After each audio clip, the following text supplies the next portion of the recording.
자, 수능이 끝나고 이제 주말을 보냈습니다. 여러분들 벌써 언론에서는 수능 가채점 결과를 토대로 해서 정시 지원 전략이라고 해서 벌써부터 배치표가 나오고 또 이런 되게 궁금해하고 또한 약간 두려워하고 있는 학생들, 학부모님들 대상으로 한 각종 입시 기관에서 어떤 설명회들이 있습니다. 자, 모르면 가서 배워야겠죠. 그 자체 나쁜 것이 아닌데 너무나 공포 마케팅을 통해서 되게 불안해하는 우리 학생들이 있을 것 같습니다.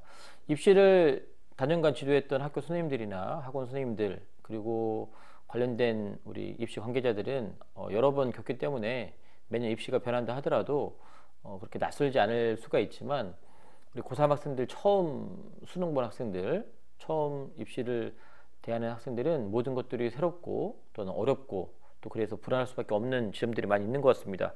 그래서 정시 지원 전략이라는 이름으로 영상을 만들지만 여러분들 현혹되지 마시고 두려워하지 마시고 어려워하지 않았으면 좋겠다는 바람으로 영상을 한번 만들어 보겠습니다.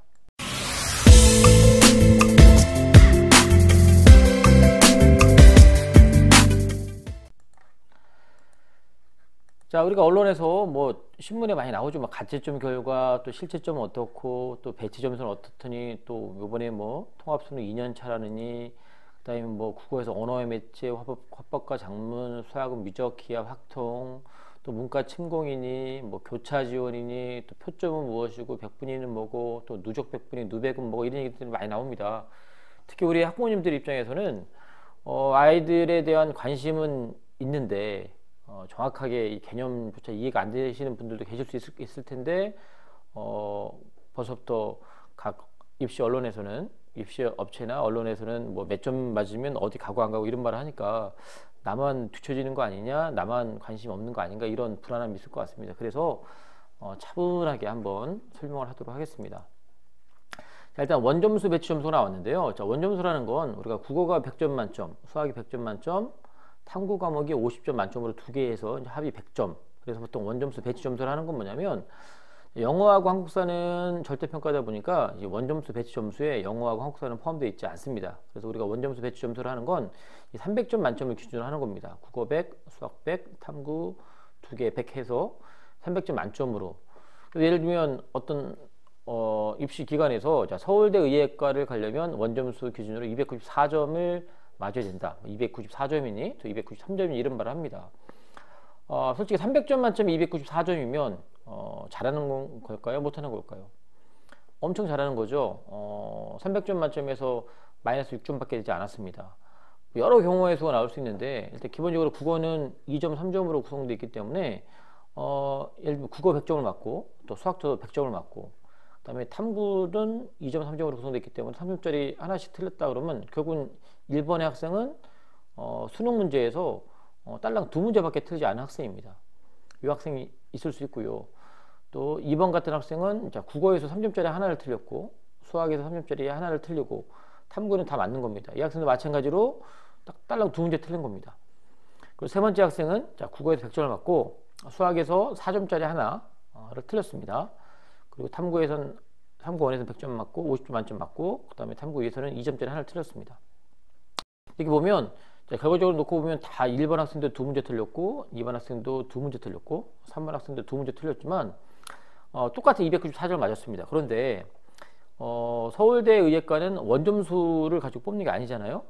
표준점수를 가지고 뽑는 거기 때문에 이 세 학생 중에 굳이 순위를 매기자면 저는 1번보다는 2번이 더 쓸 것 같고 2번보다는 3번이 센 게 아니라 1번이 가장 강할 것 같죠. 국어하고 수학에 대한 점수가 높기 때문에 2번과 3번을 비교해 봤을 때 자, 3번의 수학 96점이 상당히 손해 보는 것처럼 보입니다.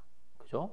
서울대 의예과는 당연히 수학을 되게 잘해야 되는데 같은 294점이라도 어느 영역에서 점수가 마이너스 됐냐 따라 달라질 수 있겠죠. 그래서 우리가 지방에 있는 의예과 봤을 때 추정하는 점수가 뭐 280점대다 그러면 이렇게 따져보면 결국은 5개에서 10개 이내로 틀려야지만 되는 거고 그 틀리는 개수도 기왕이면 배점이 작은 우리 탐구 쪽에서 틀려주는 게 낫다. 수학에서 똑같은 예를 들면 마이너스 20점이라도 수학이 돼버리면 서울에 있는 대학뿐만 아니라 우리 지방에 있는 의예과, 의학 관련된 계열 가기 좀 어렵지 않을까. 그래서 원점수로 배치표를 알려주는 게 제 개인적인 생각에는 별 의미는 없어 보입니다. 자, 우리가 가채점 원점수 배치표라 해서 어떤 대성학원에서 발표했던 자료가 있고, 그다음에 서울 중등진학지도 연구에서 발표한 자료가 언론에 있길래 한번 가져와 봤는데, 아까도 말씀드렸지만 뭐 어떤 데는 293점이다, 294점이다, 연대도 293, 성대는 291점, 고려는 290점. 솔직히 1, 2점 차이가 결국은 한 문제 차이일 수밖에 없는 거고, 한 문제가 어떤 조합에 따라 달라질 수 있는 부분인데, 이렇게 얘기를 하고 있고요. 그다음에 서울에 있는 공대 쪽은 279점 정도 맞아야 되고, 뭐 이런 식으로 뭐 반도체 우리 첨단 학과들이 되게 신설돼서 되게 높은 관심을 하고 있는데, 이런 대학들이 학과들이 좀 높게 점수가 포진돼 있을 거다라고 이렇게 예측을 하고 있고요. 자, 이에 반해서 이제 서울중등진학지도연구회, 이건 공교육기관에서 이제 나름대로 조사를 한 건데, 여기서는 서울에 있는 인문과 자연 이렇게 나눠봤을 때, 인문은 이렇게 자연보다 점수가 좀 더 떨어지고요, 원점수가. 왜냐하면 이건 구조적으로 통합 수능이기 때문에, 아까도 말했지만 통합 수능이 무슨 의미냐, 국어하고 수학을 이 전년도까지는, 그러니까 2021학년도까지는 나눠서 봤죠. 특히 수학을 나눠서 봤는데, 수학이 가형대학 나눠서 봤는데, 그게 이제 다 통합이 되었기 때문에 수학을 그래도 이과 계열 학생들이 더 잘할 수 있기 때문에 우리 자연계열 학생들이 당연히 점수가 올라갈 수밖에 없는 거고, 반대로 인문 학생들은 떨어질 수밖에 없고, 그 중에 특히나 인문의 상위권 학생들은 수학 때문에라도 원점수가 내려갈 수밖에 없다. 그래서 원점수 기준 놓고 봤을 때 자연과 인문을 비교해 봤을 때 같은 대학이더라도 점수가 좀 더 인문이 떨어져요. 그러니까 이런 것들이 바로 문과 침공의 원인 제공이 될 수밖에 없는 거죠. 결국은 수학입니다. 게다가 좀 수학보다는 조금 영향력이 적을 수 있겠지만, 탐구에 대한 영역에 대한 변화도 있습니다. 탐구, 사탐과 과탐이 있으면 과탐이 더 어렵고요. 우리 생각이 그렇잖아요. 상식적으로 봤을 때 사회탐구 공부와 과학탐구 공부를 봤을 때 과탐이 더 어렵게 느껴지고, 더 어렵기 때문에 표준 점수에 대한 점수가 자연 계열 우리 과탐을 보는 학생들 입장에서는 더 표준점이 더 높게 나올 가능성이 있기 때문에, 어찌됐건 원점수 기준, 표준 점수 기준 놓고 봤을 때 자연 계열이 인문보다는 점수가 높게 나올 수밖에 없다. 그래서 이렇게 대충 이렇게 점수가 나왔는데, 저는 이렇게 추산한다는 자체도 되게 대단하고, 그다음에 제가 지난번 가채점에 대한 영상 올렸는데 몇 점이 등급컷이 몇 점이 자꾸 물어보시는데요. 제가 대답을 해드릴 수가 없습니다. 제가 대답을 해드릴 만한 근거도 없고, 또 그렇기 때문에 뭔가 확신 있게 말할 수 없습니다. 이렇게 여러 입시기관에서 나왔던 자료를 토대로 해서 그 점수들의 어떤 평균이나 중간치 점수를 얘기함으로써 어떤 근거를 알려드릴 수 있지만, 제가 저희 학교 학생들이나 아니면 뭐 저희 지역에 있는 모든 학생들을 다 전수조사해서 그걸 토대로 말하는 게 아니기 때문에, 또 그렇게 해도 정확하다고 말할 수 없겠죠. 45만 명 남짓 시험 본 것 같은데, 그 학생들에 대한 실질적 결과가 나와야지 이게 정확한 거지. 그래서 지금 원점수든 또 그의 토대로 했던 표준점수든 또 100분이든 정확하지 않다. 그래서 정시라는 건 1점 차이 때문에, 그것도 그냥 1점이 아니라 대학에서 그 환산해서 하는 그 점수 1점 차이로 붙고 떨어지는 게 결정나는 이 입장에서는 너무 맹신하지 않았으면 좋겠다. 자, 특히나 이제 여러분들이 신경 써야 되는 게 뭐냐면, 정시에서 이제 수능 반영 비율이 각 대학마다 다릅니다. 제가 몇 개 대학만 한번 가져와 봤는데요. 자, 기본적으로 보면 서울대에도 뭐 지균과 일반 전형이 이렇게 있죠. 그런데 지균만 놓고 봤을 때 서울대 같은 경우는 영어를 반영 비율에 포함시키지 않고요.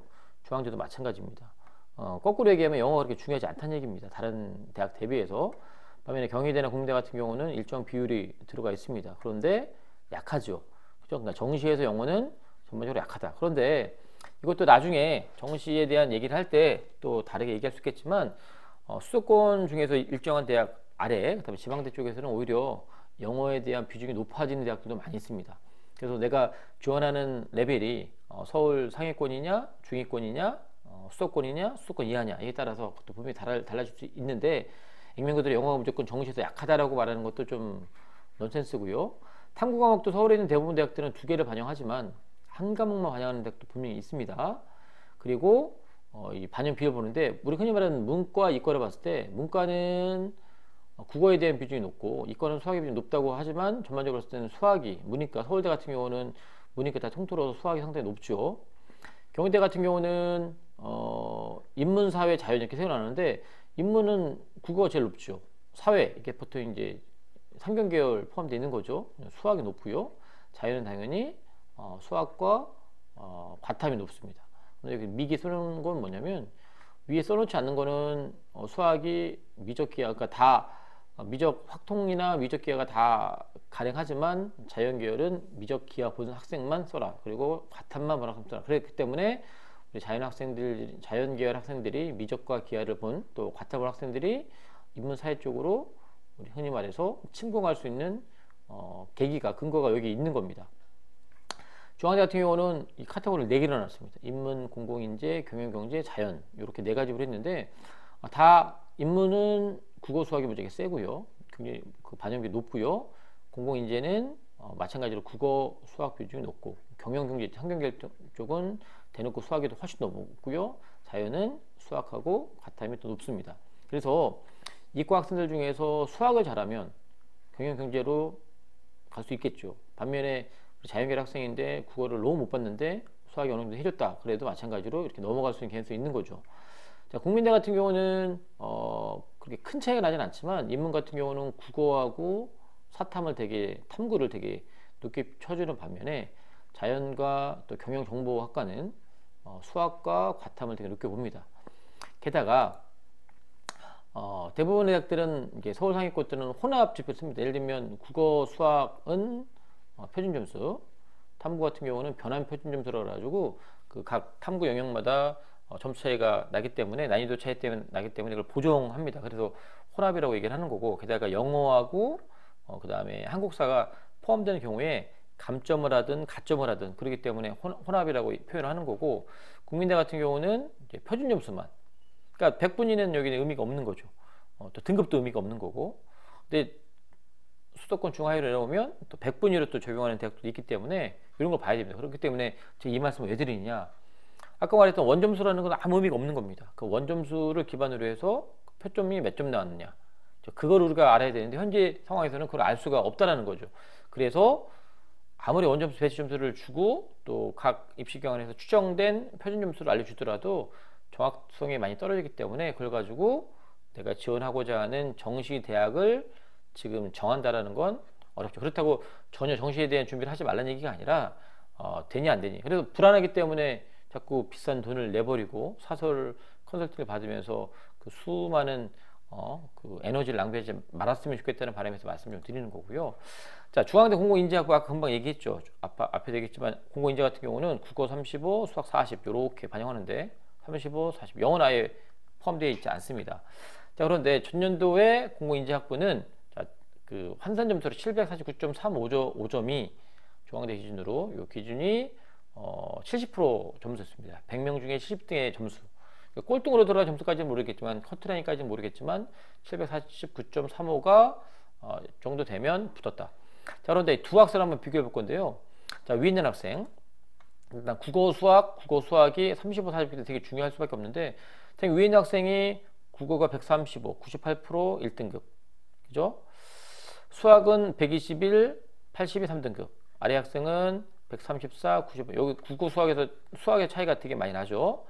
그 다음에 영어는 어차피 반영 안 하니까 상관없고 탐구에서 67, 64, 60, 52 특히나 두 번째 학생 같은 경우는 탐구에서 52점을 맞았기 때문에 점수가 이것 때문에 표준 점수를 합을 봤더니 얘는 379점 얘는 387점 훨씬 높죠. 그 다음에 100분위도 3개를 다 더하면 4개를 다 더하면 이건 평균 내서 더하면 274.5가 되고 얘는 261이 되죠. 그런데 참 재밌는 건 뭐냐면 자, 이걸로 뽑는 게 아니라 여기다가 이제 곱하기 0.35 곱하기 0.4 곱하기 0.25로 하겠죠. 그죠? 그런데 여기서 두드러진 차이는 뭐냐면 위에 있는 학생보다 아래 학생의 수학 점수가 훨씬 높고요. 표점이. 그리고 탐구가 낮다는 건데 근데 퍼센테이지가 25%밖에 되지 않기 때문에 환산 점수를 비교했더니 위 학생은 748.08 아래 학생은 748.93이 됐습니다.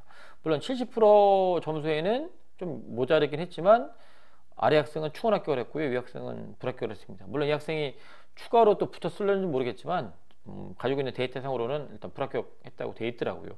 그래서 단순하게 표점의 합, 백분위 합으로는 위학생이 훨씬 좋지만 이거를 각 대학에서 반영하는 비율로 했더니 점수가 또 다르게 나옵니다. 그러니까 이런 것까지 고려를 해야 되기 때문에 현재 우리가 알고 있는 원점수의 배치표 또 그걸 토대로 한 표준 점수 100분 이런 것들이 별 의미가 없다. 겁먹지 말아라. 이건 이제 대성에서 나왔던 그 가채점인데 이거는 뭐 제가 몇 점이 뭐 그 뭐야 등급 경계선 점수라 얘기를 하려고 한 게 아니라 그건 지난 영상에 말했기 때문에 이게 맞는지 틀린지 잘 모르는 거잖아요. 그렇기 때문에 요 점수를 토대로 해서 이렇게 표준 점수를 추산하는 겁니다. 자기 입시 기관에서 자신들이 가지고 있는 데이터를 가지고 하는 거기 때문에 뭐 이게 맞으면 이대로 우리가 다 하면 되는데 이게 틀릴 수도 있기 때문에 너무 맹신하지 말아라. 특히나 우리가 이제 표점을 활용하는 대학들이 서울에 있는 대학들이고 서울에 있는 대학들이 보통 3등급 이내는 들어와야지 보통 붙기 때문에 이 점수가 되게 중요하죠.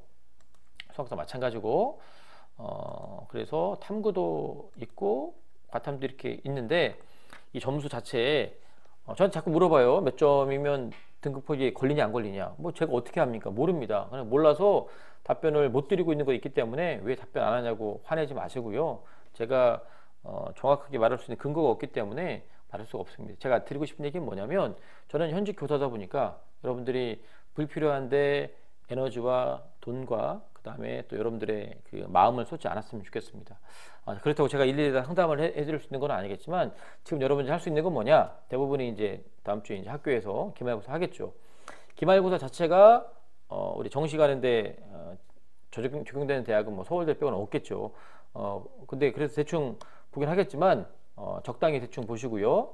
학교 마무리 잘 할 수 있길 바라고 전반적으로 그 배치표상 몇 점이면 어디 간다 이거보다는 그 배치표상 제시되어 있는 대학의 어떤 순위 그 다음에 어떤 누적 백분위 이런 것들을 오히려 관심을 가지시고 그 다음에 제가 이제 시간 날 때마다 각 대학들 전년도 정시 데이터를 토대로 해서 분석을 해 드릴 테니까 그렇게 하나하나 그 대학들을 알아가시고 그 다음에 여기서 빠졌지만 가군, 나군, 다군에 어떤 대학들이 어떻게 포진되어 있는 거에 따라서도 그 다음에 그 점수 영향이 있을 수 있고 그 다음에 수시에 대한 그 2월 인원 수시에 다 뽑지 못했던 그 인원들이 넘어가는 그 숫자도 상당히 영향이 많을 수 있습니다. 현재까지는 국어는 예년보다 쉬웠고 수학은 비슷비슷했는데 오히려 상위권에서 변별은 더 있을 거라고 예측하고 있고 영어는 전반적으로 좀 어려웠다는 느낌이 있어서 영어를 토대로 해서 최저를 맞추려고 했던 아이들 중에서 실패할 수 있는 학생들이 전년도보다 더 나올 수 있는 개연성이 있다. 그 얘기는 또 거꾸로 얘기하면 또 정시를 준비하는 입장에서는 수시에서 최저를 못 맞췄기 때문에 저쪽으로 정시로 2월달 숫자가 더 늘어날 수 있다. 그럼 우리의 정시를 준비하는 학생들 입장에서는 또 좀 더 또 수월한 입장이 되는 거기 때문에 이런 모든 변수를 다 적용해야 되는 거라서 단순하게 지금 각 신문 지면이나 아니면 각종 그 입시 기간 또 이를 토대로 한 어떤 유튜브에 나오는 영상들 토대로 해서 여러분들이 점수가 되니 안 되니 단순하게 따져서 포기하거나 또는 좌절하는 그런 일이 없었으면 좋겠고 더 중요한 건 여러분들의 그 두려움을 무게 삼아서 여러분들에게 엄청난 컨설팅 비용을 받으며 상담해 주는 그런 행위들은 좀 안 했으면 좋겠습니다. 아무튼 이 영상에 도움이 되길 바라고요. 아직 수능 결과 나오려면 저 12월 9일날 발표가 나오고 그 다음에 정시 원서 접수는 내년에 하는 거기 때문에 생각보다 시간이 깁니다. 그래서 절대 너무 사교육의 그 사교육 입시 기간에 너무 현혹되지 마시고 차분하게 여러분 데이터들을 잘 보면서 준비했으면 좋겠습니다.